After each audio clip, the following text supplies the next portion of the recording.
We might be running a bit late, but I just want to say a big thank you to Shona and the Sustainability Committee, what they do and push forward for us as world chefs. And what's happening in June the 23rd is something for you from Shona and her team that you can really get involved with.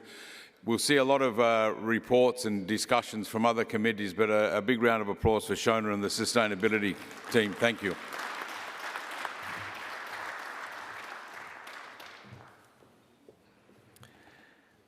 As we continue the theme for this morning, up next is Krumma Jonsdottir, an expert in performance strategy who's worked with over 650 hotels and organizations across Europe.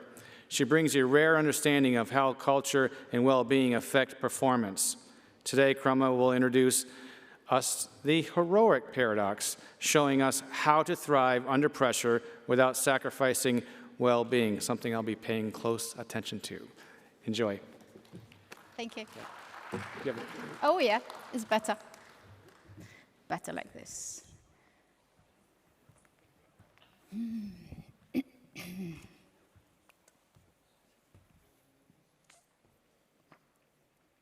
Why do some chefs build? And why do some chefs break?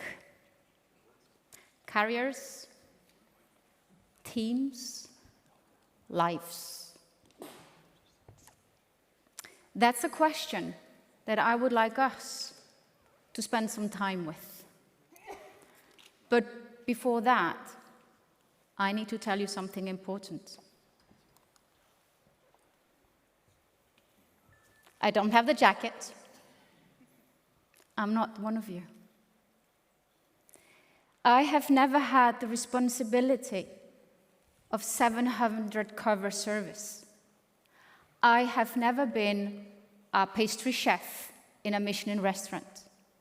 And I have never had to correct an apprentice in the middle of the rush. But what I have done is that I have spent 30 years working with you, watching you, from the front desk to executive committees, from managing training, operational training and quality training for over 650 hotels in Europe, to leading higher education institutions in hospitality. So it gives me a little bit of credibility to be here with you. What I do have that you do not have is distance, is perspective. Because I've been, like I said, working with you, I've been watching you. I have seen chefs build or break. And this is what we're going to be talking about. Yes, I'm an outsider. And I would like you to join me today. Come with me as an outsider. You're not in your kitchens today. You're far from your kitchens today. You're far from your families. You're far from your stocks, your orders. Okay, you got your phones, but you're far. So join me. Let's take a step back and let's face the world we're in.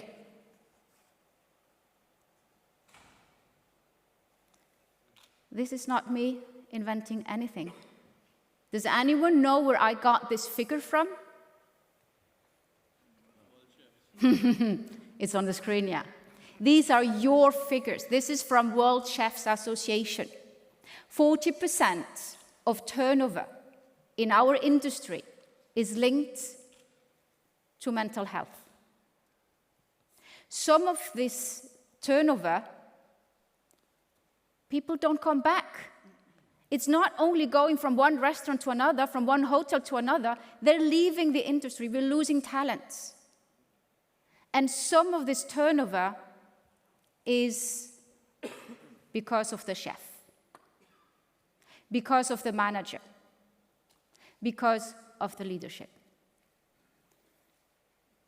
Okay, so now some of you might be like, who the hell is she coming up on stage and telling us that we are responsible for talents leaving the industry? I'm not here to tell you that your kitchens are broken. I'm not here to tell you that this is all your fault. I'm here to tell you that this doesn't have to be this way. And there is something better that we can do together for this to stop. And by the way, I'm talking to chefs today, but this is not only, and these figures are, yes, about the kitchen, but it's not only for you. I can have approximately the same discourse in all the parts, for all the departments of our lovely industry. So, same kitchen, same pressure, same heat. Some chefs build, and some chefs break. Some chefs have been taught to build, and others are conditioned to break. Every day, we build, we break, and this is what I call the heroic paradox. Nothing to do with hero crops, okay? Coincidence that I go just after them. I would like you to stand up. All of you, stand up. Okay, it's almost coffee break, so let's move our bodies. Okay, stand up. Everyone who can stand up, stand up.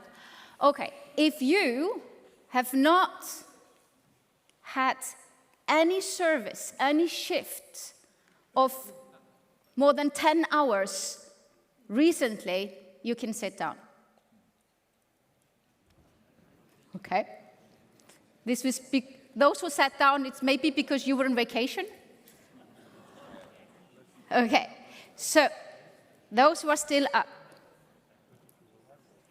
During those last tough shifts, those long shifts, are we agreeing that maybe you have felt frustration, anger, disappointment, being fed up with something? Okay? For those who never felt that recently, you can sit down. No frustration, no adversity, no nothing. Everything was perfect. Okay. 80% of the room is still standing. Okay, you can sit down. The heroic paradox. There's a dark side of it, and there's a bright side of it. We can intuitively fall into the dark side. And only if we were taught to switch to the bright side, we can manage that, we can cope, and we can thrive.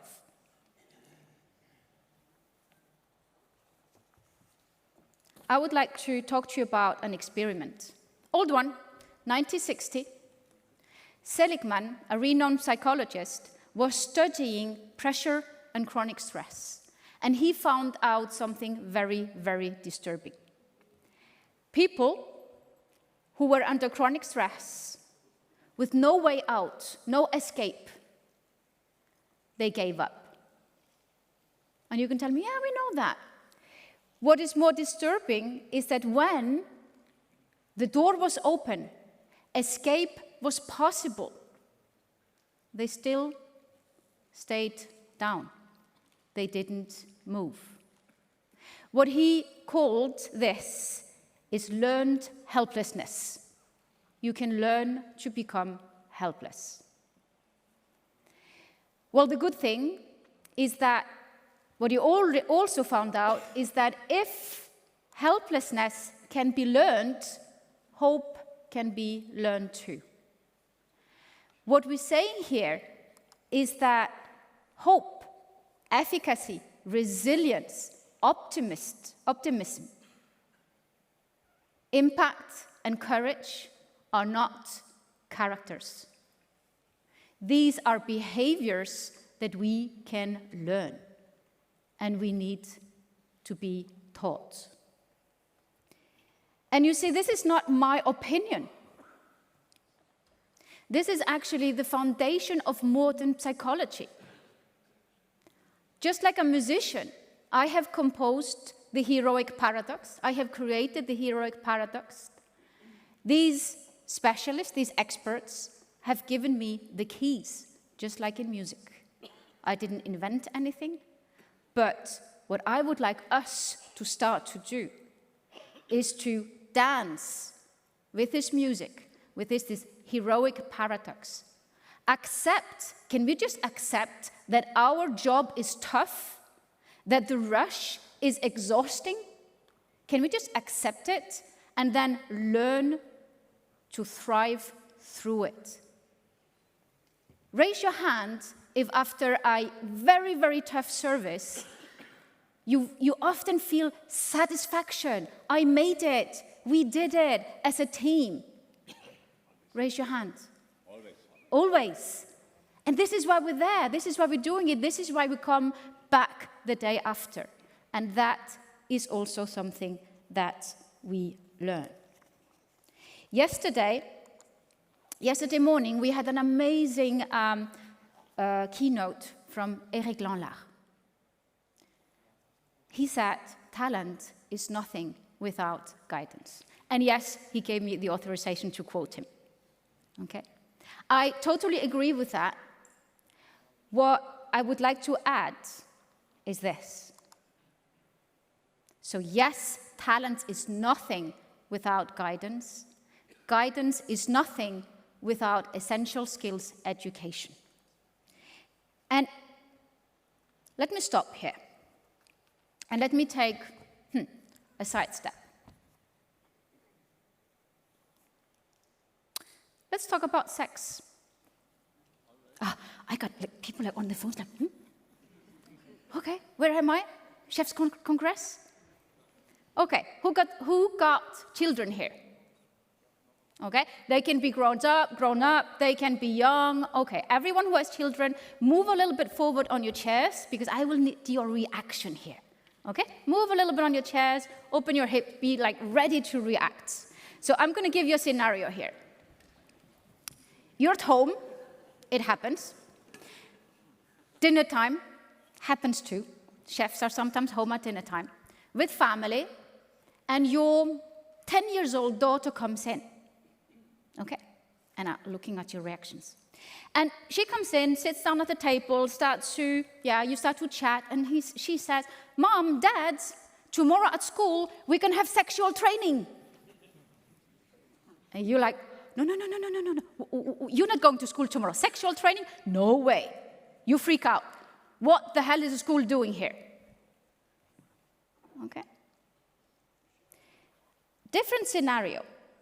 Same chefs, same dinner table, same moment, same daughter comes in, start to chat and says, Mom, Dad, tomorrow we're going to have sexual education at school. You breathe, she's 10. You look at your wife, your husband, yeah, okay. That's good, isn't it, honey? That's good, yeah. And you're a little bit relieved. The difference between education and training is huge. Education gives the person critical thinking, the skills to make responsible choices and to play safe when they're going to apply. Training is application. So, for those who don't have children yet, if your kid comes home and says, sexual training tomorrow at school, ask yourself questions, okay? And in our industry, we very often jump, and more we jump into training. We skip education. So,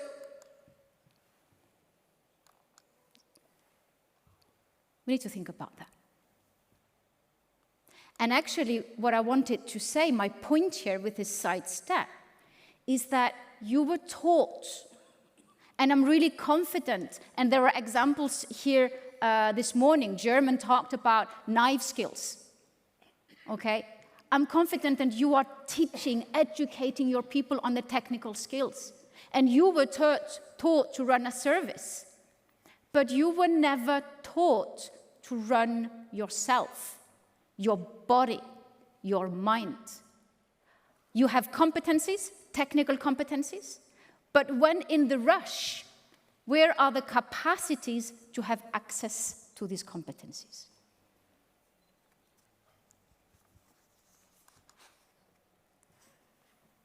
Now, I have just explained you the gap. And like I said, I'm not here saying your kitchens are broken. I'm not saying this is all your fault. What my mission here is to get us together and say, hey, we have a responsibility in closing the gap. In our industry, in our companies, fortunately, there's progress. Almost every company has a protocol for treatment. When there's crisis, when there are accidents, we know what to do. We have resources, we have access to people, experts, psychologists, doctors, specialists. We are getting better and better when it comes to prevention. And yes, there are laws that oblige us to put in place prevention. What almost no one is doing is the missing ingredient. And the missing ingredient is promotion. I'm not talking about marketing here, okay? Promotion is education. It's another word for education. It's about teaching. Remember, learned behavior. Teaching ourselves, teaching our young future chefs and leaders to flourish from the start.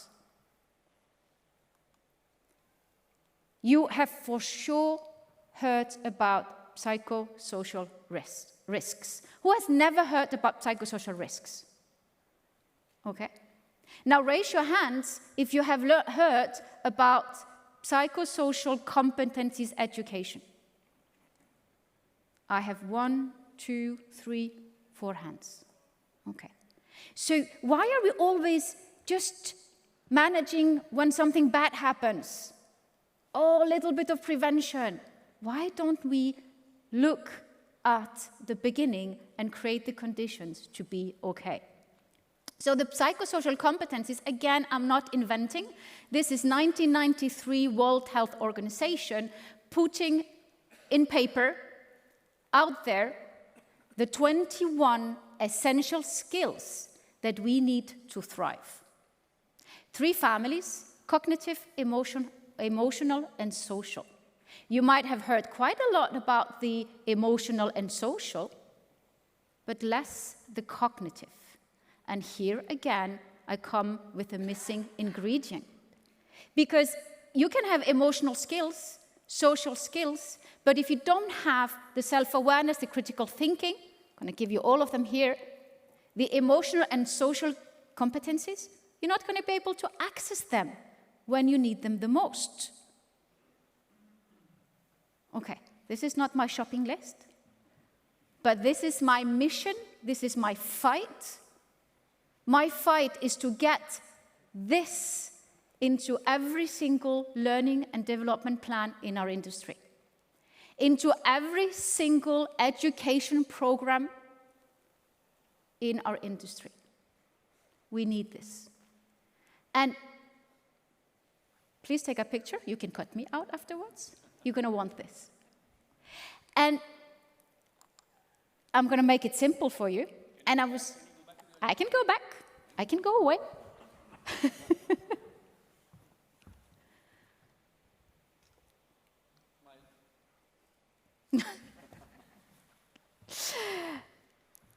Let's make it simple. And I am so pleased that since yesterday morning, I have heard several speakers talk about this. And let me quote Kirby Kurt yesterday, who was talking about the check-in. Remember, he was talking about the check-in, how it's important to check in with your team and to be authentic. That means he's jumping directly, and he's right. He's going into know your systems. Listening, empathy. But if you don't know yourself, if you don't manage yourself, you will not be available to listen, you will not be authentic. So we need to start with a start. I would like you to just close your eyes. If you picture this, close your eyes, and I would just like you to think right now. You're far from your kitchen. You're far from your families. Some have been traveling very, very far. Right now, what heroic paradox are you fighting? Are you feeling overwhelmed with all the information in this Congress? Are you feeling resistance to something that I am saying or something that other people are saying? Are you feeling insignificant because everyone has these white jackets and has big names, and you kind of feel you're just a chef? And I can go on. Have you ever been taught how to handle that feeling and how to go back to hope? The hope that you felt the other day when someone gave you compliments. The impact that you had on your mentee, on your apprentice, or even your mentor, if I quote German this morning, that he wanted to be the mentee of his mentees. Just take a moment.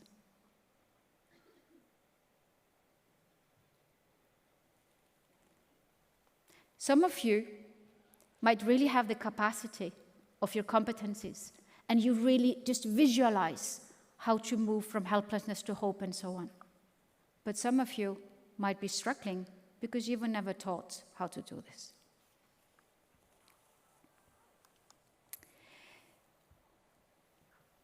The learning path that I have created has been measured. 85% of participants say that they feel, this is self-observation, increased productivity and better focus. 63% say reduced worries and less negative thoughts. That's huge.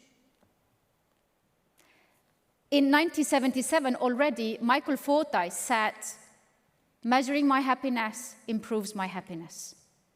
And actually just naming it, what you just did, by naming what is the paradox I am fighting right now, you're already on the way of improving it.